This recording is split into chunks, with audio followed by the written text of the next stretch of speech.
दोस्तों हम सभी लोग पैसा कमाते हैं और उस कमाए हुए पैसे के ऊपर अगर हम टैक्स स्लैब में आते हैं तो गवर्नमेंट को हमें उसमें टैक्स देना पड़ता है। उसी टैक्स को बचाने के लिए हम बात करेंगे आज ईएलएसएस की, यानी इक्विटी लिंक सेविंग स्कीम की बात करेंगे कि इससे ईएलएसएस से क्या फायदे हैं, क्या नुकसान है, टैक्स में हमें क्या बेनिफिट मिलता है ईएलएसएस से। तो आज की वीडियो हमारी है ईएलएसएस पे, जो कि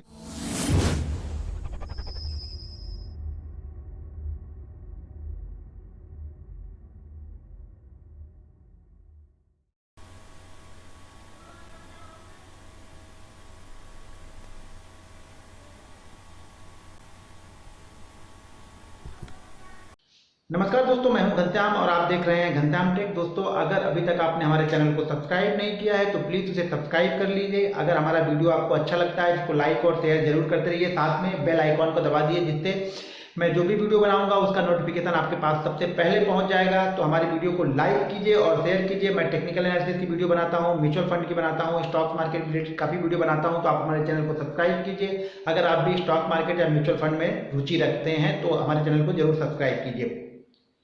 तो दोस्तों आज हम बात करते हैं ईएलएसएस यानी इक्विटी लिंक सेविंग स्कीम। देखिए इसके फायदे क्या हैं, इसके नुकसान क्या हैं, इसमें टैक्स में क्या बेनिफिट मिलता है, इसके बारे में हम इसमें आज वीडियो में चलते हैं। तो दोस्तों ईएलएसएस एक तरह का म्यूचुअल फंड ही है। ये भी एक म्यूचुअल फंड है, बाकी म्यूचुअल फंडों की तरह जैसे large cap, mid cap, small cap, diversified index fund, pharma fund, banking fund, उसी तरह से ये ईएलएसएस है। ये भी एक तरह से म्यूचुअल फंड ही है, यानी हमारा पैसा म्यूचुअल फंड में ही इनडायरेक्ट हमारा पैसा शेयर मार्केट में ही जा रहा है। तो हम म्यूचुअल फंड के थ्रू ईएलएसएस स्कीम लेते हैं। अब ईएलएसएस के फायदे क्या है, ईएलएसएस के फायदे क्या है? देखिए अगर हम टैक्स स्लैब में आते हैं तो हमारे लिए इसके बहुत सारे फायदे हैं। इनकम टैक्स 80C के तहत गवर्नमेंट हमें 1.5 लाख के इन्वेस्टमेंट पे हमें छूट देती है। इनकम टैक्स में हमें छूट मिलती है 1.5 लाख के इन्वेस्टमेंट पे।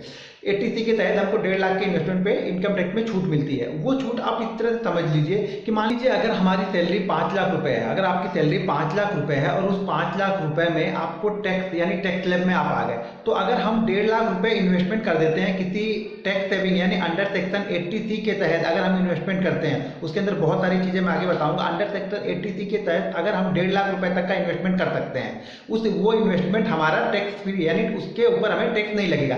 यानी हम 5 लाख में से 1.5 लाख रुपए निकल गए तो अब हमारे पास जो टैक्स स्लैब है वो 3.5 लाख के ऊपर लगेगा, ना कि 5 लाख के ऊपर, क्योंकि 5 लाख रुपए हमने टैक्स सेविंग यानी अंडर सेक्शन 80C के तहत निवेश किया हुआ है। अब इसमें देखिए इसमें बहुत सारी चीजें, देखिए अंडर सेक्शन 80C के तहत आप निवेश कर सकते हैं ईएलएसएस में, पीपीएफ में, ईपीएफ में, एनएससी, टैक्स सेविंग बॉन्ड, सरकारी बॉन्ड और टैक्स सेविंग एफडी होती है, इन सब में आप निवेश कर सकते हैं। लेकिन सबसे आपको ध्यान रखने वाली बात यह है कि देखिए अगर हम पीपीएफ में निवेश करते हैं यानी प्राइवेट प्रोविडेंट फंड में अगर हम निवेश करते हैं तो हमारा जो पैसा होता है वो 15 साल के लिए लॉकिंग हो जाता है। यानी 15 साल तक हम उस पैसे को कुछ भी नहीं कर सकते। हमारे परिस्थितियां कितनी भी खराब हो, हम 15 साल से पहले उस पैसे को नहीं निकाल सकते हैं। हमारा पैसा वो ब्लॉक हो चुका है, यानी उसका लॉकिंग पीरियड है, वो पैसा लॉक हो चुका है। उस पैसे को हमारी कितनी भी इमरजेंसी हो हम उस पैसे को नहीं निकाल सकते हैं। उसी तरह से एनएससी, ईपीएफ और बाकी सब सरकारी जो बॉन्ड होते हैं उसमें भी लॉकिंग पीरियड मिनिमम 5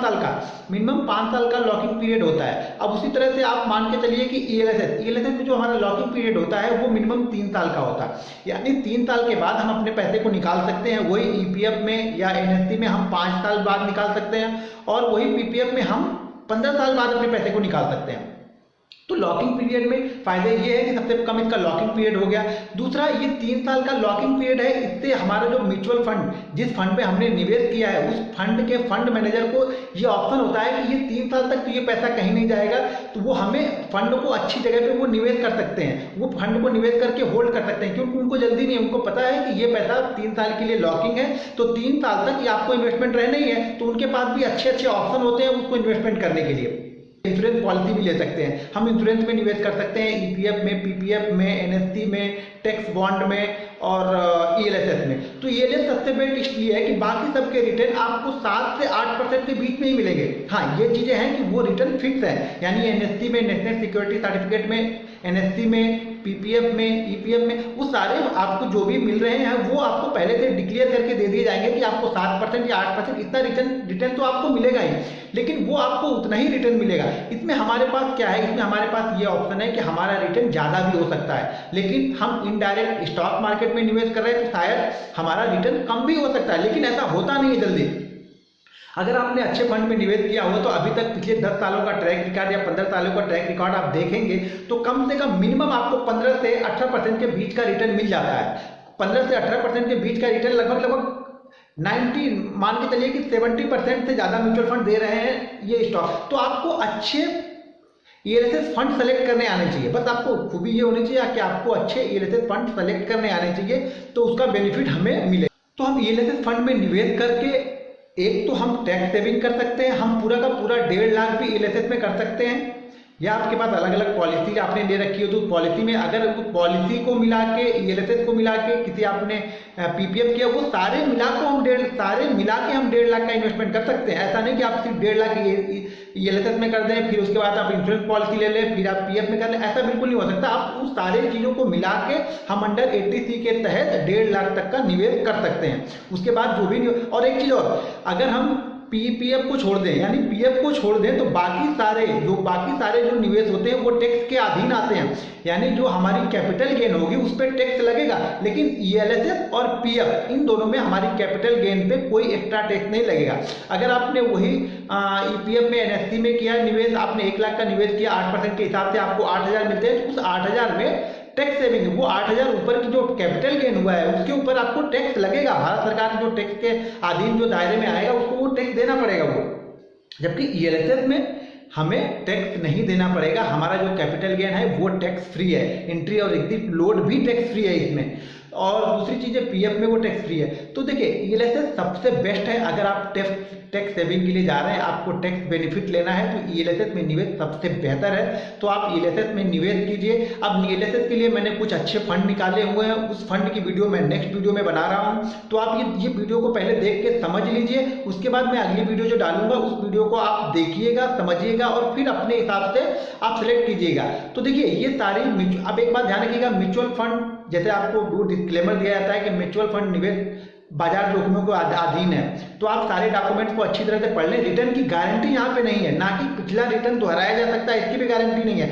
लेकिन हो सकता है पिछले रिटर्न से ज़्यादा भी रिटर्न मिलते हैं, और बहुत सारी टेक कंपनियां बहुत अच्छा प्रदर्शन कर रही हैं। तो आप इस तरह से हमारी वीडियो को, अगर हमारी ये वीडियो आपको पसंद आई, ईएलएसएस के बारे में हमारी ये वीडियो आपको पसंद आई, तो हमारे वीडियो को लाइक कीजिए, शेयर कीजिए, सब्सक्राइब कीजिए दोस्तों, और बेल आइकन का बटन जरूर दबा दीजिए, जिससे आपको नोटिफिकेशन मिल जाएगा। नेक्स्ट वीडियो हमारी ELSS best tax saving fund के बारे में होगी, तो नेक्स्ट वीडियो को देखना बिल्कुल मत भूलिएगा। तो मिलते हैं नेक्स्ट वीडियो में। जय हिंद।